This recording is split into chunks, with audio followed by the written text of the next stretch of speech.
the Potensic Atom 2. Is it ready to shoot pro-quality video? And can it be a viable alternative to the DJI Mini series as DJI's future becomes increasingly uncertain? To find out, I took this drone to the mountains and tested out every feature. What's up guys, my name is John Meyer, and in this video I'll tell you everything you need to know about the Potensic Atom 2. Now Potensic did send me this drone, but they're not sponsoring this video. They won't see it before I post it, and I'm going to give you my own uncensored, brutally honest opinion. So first, let's talk about the camera. As you saw in that intro, this drone can actually shoot some pretty good video, particularly if you know what you're doing. The Atom 2 is advertised as having 4K HDR video, but oftentimes those marketing terms don't really mean a lot, so I was pleasantly surprised that I could get some relatively cinematic footage. The 4K is actually 4K, and pretty decent quality 4K at that. Now, it's not nearly up to the quality and detail that you'll see on high-end DJI drones that costs 5 times as much as that, but then again, this is a $329 drone. It also does have the over-sharpened look that a lot of cheaper drones and cameras have, and unfortunately there's no way to turn down the sharpening. This is something that Potensic could easily fix with a firmware update, but currently you're stuck with the over-aggressive sharpening. Now the Atom 2 is supposed to have HDR video, and it does have an HDR mode, but I'm not exactly sure what it does besides decreasing the contrast somewhat. It's not 10-bit, and it's definitely not a proper HDR format like hybrid log gamma or HDR PQ, but it does improve the dynamic range somewhat, so I shot all of my footage with HDR turned on. Even with HDR mode on, it doesn't have world-class dynamic range. It's not the worst out there, but it's not very impressive either. Now Potensic mentions on their website that the Atom 2 has P-log for better quality and color grading flexibility, but it's currently not available on the drone. Potensic says it will be added in a future firmware update, but currently it is entirely missing. If some kind of log profile was available, it would do a lot to improve the quality of the footage you can shoot with this drone. So Potensic, please hurry up and add this as soon as possible. Also, just in general, I don't love the color science on this drone. To me, the colors straight out of the drone just don't look great at all. So this is definitely going to be an area that needs some work to get into pro camera quality. The Atom 2 can also shoot slow motion video up to 120 frames per second in 4K, but as with most drones, 1080 slow motion is not that great quality. Now on the photo side, the Atom 2 is advertised to shoot 8K photos, but it's basically a 12 megapixel image sensor, not 48 megapixel, and it uses quad Bayer technology, which basically takes each pixel and splits it up into 4 pixels. So you're not really getting 48 megapixel 8K quality. It's closer to 12 megapixel quality, just in a larger file size. Might be slightly better quality, but not true 48 megapixel quality like you would get from an actual camera. Now this is something that's common even for DJI drones. They claim really high megapixel numbers, but it's mostly just a marketing gimmick. Now on the plus side, the Atom 2 can shoot raw photos, which give you much better editing flexibility, so it's nice to see that option on a drone at this price point. So all in all, the camera is actually pretty good for a $330 drone. It definitely won't be replacing my DJI drones that cost 5 times as much, but it definitely holds its own for the price, and it could get even better if Potensic just updates it to include all the features that they advertise. Now, one thing to realize is that your footage is not going to look nearly as good as what I've been showing you in this video if you just take it out of the box and fly it without knowing what you're doing. And so to fix that, I put together a completely free 45-minute drone filmmaking training where I share my top 10 secrets to getting cinematic drone shots with any drone, covering everything from the best camera settings to how to get smooth cinematic drone moves, to how to compose your shots, how to work with natural light, how to edit and color grade your drone shots, and a whole bunch more, and link to that is down in the description. Next up is tracking. The Atom 2 has AI tracking that basically works like active track and is actually surprisingly good. A lot of drones at this price point, for example, from DJI, don't even have tracking at all, so it's great to see it here on the Atom 2. I was actually surprised how well it could track and follow me. It has follow mode, which follows you from behind, as well as parallel mode, which will follow you from the right or left side. And it also has spotlight mode, which keeps the camera pointed at you as you move around or as you fly the drone around. The camera will always stay perfectly trained on your subject. Now, while I was impressed that it works pretty well, it's definitely not perfect. First of all, it tends to lose its track if the subject gets too small in the frame. This does happen with other drones as well, but I felt like it happened sooner with the Atom 2 than I'm used to with other drones. And there are also some really weird limitations. In follow mode, it won't track you unless the gimbal is tilted between 25 and 75 degrees down, which means you can't follow a subject from a close to eye level perspective. The drone has to be a ways up in the air, and it limits you in a lot of situations. And in parallel mode, with the drone tracking you from the side, for some bizarre reason, the drone will not track you if you're at a different elevation than where the drone took off, which is really frustrating. If you, for example, take off with your drone and then walk a little ways uphill, then you can't use parallel tracking mode. It will just give you an error message unless you either go down to a lower altitude or land and take off again. And this is not a huge elevation change. This is probably just 20 or 30 feet, and it won't work.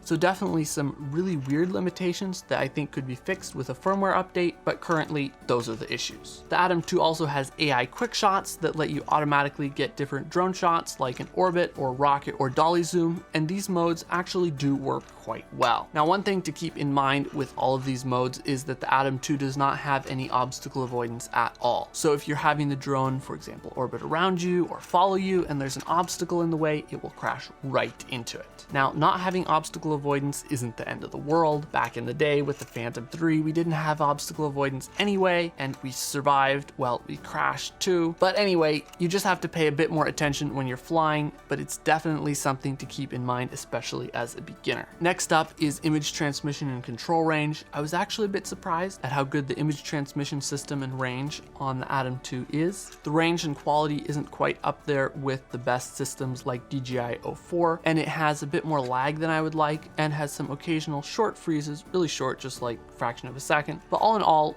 it gets the job done quite well. Now, the Potensic Atom 2 is a sub 250 gram drone, which means that you don't have to register it to fly recreationally in the US, which is awesome. And just in general, you don't have as many regulations in many countries. And being a small and light drone just makes it easier to pack up and take with you. You can just easily throw it in a bag or backpack if you're traveling or hiking with it. Now, the top speed on the Atom 2 is 35 miles per hour. It's obviously not the fastest or most powerful drone out there, given that it's under 249 grams, but it doesn't feel particularly slow either, and I don't really have any complaints here. Now, related to speed, one area where the Atom 2 really struggles is wind resistance. Now, sub 250 gram drones are in general not known for outstanding wind resistance, but I feel like the Atom 2 especially struggles in the wind. A lot of the shots I captured for this video were shot up in the mountains at a spot that has pretty high winds, and some of the time this drone was really struggling to hold its position and could barely make any headway against the wind, and a couple times I even had kind of a hard time bringing it back to me. Now, this is a location where even larger drones sometimes struggle, but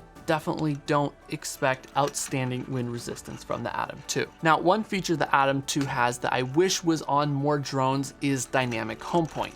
This is a fantastic feature. When you turn on dynamic home point, the Atom 2 uses the location of your phone in the remote controller as the home point and updates it in real time as you move around. This is great if you're filming from a moving vehicle, for example, from the back of a truck or a boat, or even just if you're walking around while you're flying. With dynamic home point, you don't have to always worry about updating your home point to your current location when you move to make sure that the drone returns to home where you are and not to where you took off from or where you last set the home point. It just automatically handles that for you and updates in real time. This is something that has always been missing on DJI drones, so it's really, really nice to see it here. Another interesting design feature on the Atom 2 is the controller. Instead of mounting your phone either above or below the remote, you can just pull the two sides of the remote apart and mount your phone right in the middle directly between the two joysticks. This makes quite a wide controller when there's a phone mounted, but I actually quite like it, and I think it's fairly ergonomic. The remote for the Atom 2 also has a good selection of buttons and dials. It has a power button, obviously, it has a return to home button, it has a button to start and stop recording and take photos, then it has 2 customizable buttons, and then the gimbal tilt dial, and then a second dial that you can customize to do all kinds of things like adjust your exposure or zoom in and out, etc. So you have a lot of flexibility to be able to customize how you control the drone and be able to quickly access functions on the remote, and I think that's really great to see